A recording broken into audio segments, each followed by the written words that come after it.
అందరికీ నమస్కారం. ఈరోజు మనం ఒక చాలా ఆసక్తికరమైన రియల్ ఎస్టేట్ ప్రాజెక్ట్ బ్రోచర్ని డీకోడ్ చేయబోతున్నాం. అదే శ్రీ బుధా హోమ్స్ వారి లియో వ్యాలీ. రంగురంగుల చిత్రాలు, ఆకర్షణీయమైన మాటల వెనక అసలు విషయమేమిటి, వాళ్ళు ఎలాంటి జీవనశైలిని అలాగే ఎలాంటి పెట్టుబడి అవకాశాన్ని ఆఫర్ చేస్తున్నారో ఈ వివరణలో మనం స్పష్టంగా చూద్దాం. పదండి మొదలు పెడదాం.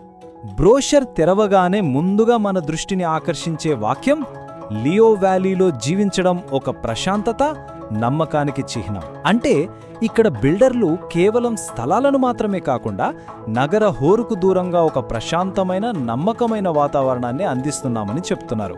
ఇది వినడానికి చాలా బాగుంది కదా, కానీ అసలు క్షేత్రస్థాయిలో వాళ్ల ప్లాన్ ఎలా ఉందో ముందుకెళ్ళి చూద్దాం. ఈరోజు మనం ప్రధానంగా 4 అంశాలను చూడబోతున్నాం. 1. లియో వ్యాలీకి స్వాగతం. 2. దీని వ్యూహాత్మక ప్రదేశం మరియు కనెక్టివిటీ. 3. ప్రాజెక్ట్ లేఅవుట్ మరియు సదుపాయాలు. ఇక చివరగా 4వది పెట్టుబడి ప్రతిపాదన. సరే, ఇక మొదటి విభాగం లియో వ్యాలీకి స్వాగతం. ఈ ప్రాజెక్ట్ను అభివృద్ధి చేస్తున్నది శ్రీ బుధ హోమ్స్. ఇక్కడ వాళ్ళ ప్రధాన మార్కెటింగ్ పాయింట్ ఏమిటంటే చుట్టూ ఉన్న ప్రతిదానిలో అత్యున్నత ఆనందాన్ని ఇవ్వడం. అంటే కేవలం ఒక ఇల్లు మాత్రమే కాదు, చుట్టుపక్కల వాతావరణం, సౌకర్యాలు అన్నీ కలిపి ఒక అద్భుతమైన లైఫ్ స్టైల్ని నివాసితులకు ఇవ్వాలనేది వాళ్ల ఆలోచనగా ఇక్కడ మనం అర్థం చేసుకోవచ్చు. ఇక 2వ విభాగానికి వస్తే, ఒక రియల్ ఎస్టేట్ ప్రాజెక్ట్కి అత్యంత కీలకమైన అంశం వ్యూహాత్మక ప్రదేశం మరియు కనెక్టివిటీ. చంద్రయ్యపేట వద్ద ఉన్న ఈ లొకేషన్ మ్యాప్ను ఒక్కసారి గమనిద్దాం. ఇక్కడ ఆసక్తికరమైన విషయం ఏమిటంటే ఈ ప్రాజెక్ట్ చుట్టూ విద్యా సంస్థలు చాలా ఎక్కువగా ఉన్నాయి. లా యూనివర్సిటీ, పెట్రోలియం యూనివర్సిటీ, అలాగే ఇండియా మ్యారిటైమ్ యూనివర్సిటీ, ఇవన్నీ చాలా దగ్గరలో కనిపిస్తున్నాయి. దానికి తోడు విఎంఆర్డీఏ మాస్టర్ ప్లాన్లోని 150 అడుగుల రోడ్డుకి ఇది ఆనుకుని ఉంది. ఒక ప్రాజెక్ట్ భవిష్యత్తులో డెవలప్ అవ్వడానికి ఇలాంటి ఎడ్యుకేషనల్ హబ్స్, కనెక్టివిటీ ఒక బలమైన పునాది అని మనం ఖచ్చితంగా చెప్పొచ్చు. ఇక దూరాల విషయానికి వస్తే బ్రోచర్లో పక్కా లెక్కలిచ్చారు. ఎన్ఏడి ఫ్లైఓవర్ నుండి 22 కిలోమీటర్లు, వేపగుంట జంక్షన్ నుండి 16 కిలోమీటర్లు, ఇక అనకాపల్లి సబ్బవరం హైవే కేవలం 9 కిలోమీటర్ల దూరంలో ఉంది. వీటన్నిటికంటే హైలైట్ ఏంటంటే గ్రీన్ఫీల్డ్ ఎక్స్ప్రెస్ హైవేకి ఇది కేవలం 4 కిలోమీటర్ల దూరంలోనే ఉంది. సో రవాణా పరంగా చూసుకుంటే ఈ ప్రాంతం అద్భుతమైన కనెక్టివిటీని కలిగి ఉందన్నమాట. 3వ విభాగంలోకి అడుగు పెడదాం. ప్రాజెక్ట్ లేఅవుట్ మరియు సదుపాయాలు.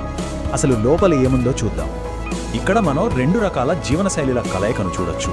ఒకవైపు యాక్టివ్గా ఉండే అవుట్డోర్ స్పోర్ట్స్ అంటే క్రికెట్ కోర్ట్, షటిల్ కోర్ట్ లాంటివి ఉంటే, మరోవైపు పూర్తిగా రిలాక్స్ అవ్వడానికి వీలుగా luxury resort, swimming pool concept ఇచ్చారు. అంటే శారీరక వ్యాయామం అలాగే ప్రశాంతత, ఈ రెండింటినీ బ్యాలెన్స్ చేస్తూ ఒక పర్ఫెక్ట్ వాతావరణాన్ని క్రియేట్ చేయడానికి ఇక్కడ ప్రయత్నించారు. ఇప్పుడు అసలు బ్లూ ప్రింట్ చూద్దాం. ఇది ఫేజ్ 1 మరియు ఫేజ్ 2కి సంబంధించిన డీటెయిల్డ్ లేఅవుట్ ప్లాన్. ఫేజ్ 1 అనేది ఇప్పటికే అప్రూవ్ అయిన లేఅవుట్ కాగా, ఫేజ్ 2ని ప్రతిపాదిత విఎండిఏ లేఅవుట్గా స్పష్టంగా డివైడ్ చేసి చూపించారు. ప్లాట్స్ అన్నీ చాలా ఆర్గనైజ్డ్గా ఉన్నాయి. పైగా ప్రాజెక్ట్ అంతటా 40 అడుగుల వెడల్పున్న రోడ్ల నెట్వర్క్ను ప్రతిపాదించారు.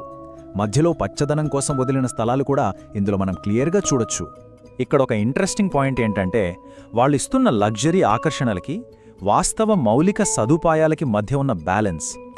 ఒకవైపు రిసార్ట్లో 50% డిస్కౌంటు, ఓపెన్ ఎయిర్ థియేటర్ లాంటి లైఫ్ స్టైల్ హైలైట్స్ ఉంటే, మరోవైపు అన్ని 40 అడుగుల బ్లాక్ టాప్ రోడ్లు, అండర్ గ్రౌండ్ డ్రైనేజు, విద్యుత్తు మరియు 5 సంవత్సరాల ఉచిత మెయింటెనెన్స్ లాంటి చాలా అవసరమైన డెవలప్మెంట్స్ ఉన్నాయి.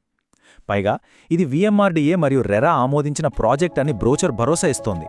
సో పత్రాల పరంగా ఒక భద్రత ఉన్నట్టే అనుకోవచ్చు. ఈ రిసార్ట్ ఫీచర్స్ గురించి కొంచెం వివరంగా మాట్లాడుకుందాం. Covered deck, grass joint paving, చెక్క వంతెనతో ఉన్న ఒక అందమైన ఫిష్ పాండ్. వినడానికే చాలా లగ్జరీగా ఉంది కదూ. అవే కాకుండా నివాసానికి వీలుగా 1 బెడ్రూమ్ కాటేజ్లు మరియు ఏవైనా ఫంక్షన్స్ చేసుకోవడానికి ఒక ప్రత్యేకమైన పార్టీ లాన్, స్టేజ్ కూడా డిజైన్ చేశారు. అంటే ఇది కేవలం ఇల్లు మాత్రమే కాదు, వీకెండ్స్ ఎంజాయ్ చేయడానికి ఒక చిన్న వెకేషన్ స్పాట్ లాగా కూడా పనిచేస్తుందన్నమాట. ఇక మన చివరి మరియు 4వ విభాగం పెట్టుబడి ప్రతిపాదన. ఇదంతా విన్నాక అసలిక్కడ ఎందుకు ఇన్వెస్ట్ చేయాలి అన్న ప్రశ్న సహజంగానే వస్తుంది. బ్రోచర్లో దీనికి బలమైన కారణాలు చెప్పారు. ఈ చుట్టుపక్కల జరుగుతున్న సామాజిక ఆర్థిక వృద్ధి, దగ్గరలోనే కనెక్ట్ అవుతున్న హైవేలు మరియు పెద్ద పెద్ద యూనివర్సిటీల వల్ల రాబోయే రోజుల్లో ఇక్కడ స్థలం విలువ భారీగా పెరుగుతుందని వాళ్ళు వివరిస్తున్నారు. అంటే ఇది కేవలం ఇప్పటి అవసరాలకే కాకుండా భవిష్యత్ తరాలకు కూడా ఒక అద్భుతమైన ఆస్తిగా మారుతుందన్నది వాళ్ళ ప్రధాన వాదన. మొత్తంగా చూస్తే ఒకవైపు వ్యూహాత్మకమైన హైవే కనెక్టివిటీ, దానికి తోడు లగ్జరీ రిసార్ట్ లాంటి సదుపాయాలు. ఈ రెండిటి ప్రత్యేక కలయిక నిజంగానే దీర్ఘకాలిక భవిష్యత్ ప్రణాళికలకు సరైన పెట్టుబడిగా మారుతుందా? బిల్డర్స్ ఇస్తున్న ఈ హామీలు అక్కడి క్షేత్రస్థాయి వాస్తవాలతో ఎంతవరకు సరిపోలుతున్నాయో ఆలోచించాల్సిన విషయమే కదూ. ఈ అంశంపై మీకొక స్పష్టత వచ్చిందని ఆశిస్తూ ఈ వివరణ ఇక్కడితో ముగిస్తున్నాం. మరో ఆసక్తికరమైన అంశంతో మళ్ళీ కలుద్దాం.